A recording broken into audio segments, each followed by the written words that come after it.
মুখ্যমন্ত্ৰী ডাঙৰীয়াৰ চতিয়া সমষ্টিত দিনজোৰা প্ৰগ্ৰেম আছে।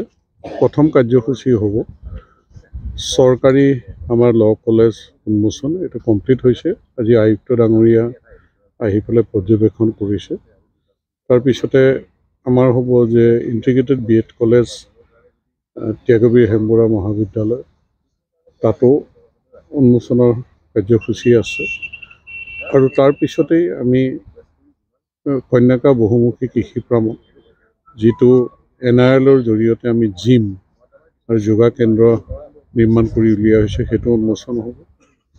আৰু তাৰপিছত নাগশংকৰ ষ্টেডিয়ামত ইনডোৰ ষ্টেডিয়ামৰ আধাৰশিলা আৰু চতিয়া মডেল হস্পিটেলৰ উন্মোচন, চতিয়া ষ্টেডিয়াম উন্মোচন কৰাৰ পিছত চতিয়া নাট্য ভৱনত এখন সভা হ'ব। আৰু 12 চহৰীয়া যি প্ৰকল্প, সেই প্ৰকল্পৰ তাৰ ৰংগমঞ্চত আমাৰ এখন দলীয় সভা, যে আমাৰ দলীয় কাৰ্যকৰ্তাসকলক আমাৰ মুখ্যমন্ত্ৰী ডাঙৰীয়াই তেওঁলোকক এড্ৰেছ কৰিব। আৰু তাৰপিছতে তেওঁ দিনজোৰা কাৰ্যসূচী ইয়াত, গতিকে নিশা আহাৰ গ্ৰহণ কৰি তেওঁ তেজপুৰলৈ যাবগৈ। পিছদিনা তেজপুৰত প্ৰগ্ৰেম আছে। গতিকে আজি সন্দেহজনক নাগৰিকৰ উচ্ছেদৰ মাটিত ল কলেজ,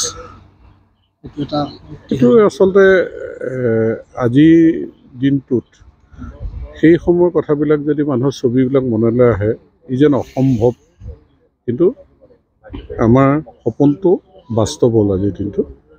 আৰু এতিয়া আমি এই অঞ্চলটোক সজাই পৰাই তুলিব লাগিব। আমাৰ খিলঞ্জীয়া মানুহক লৈ আমি যি 52টা গোটক প্ৰায় 600 বিঘা মাটি দিছিলোঁ।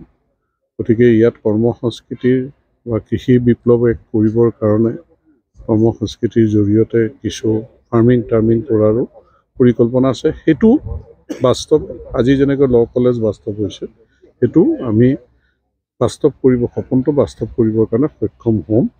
গতিকে সেইটো ৰাইজৰ আশীৰ্বাদ লাগিব, চৰকাৰৰ সহযোগিতা সম্পূৰ্ণ লাগিব।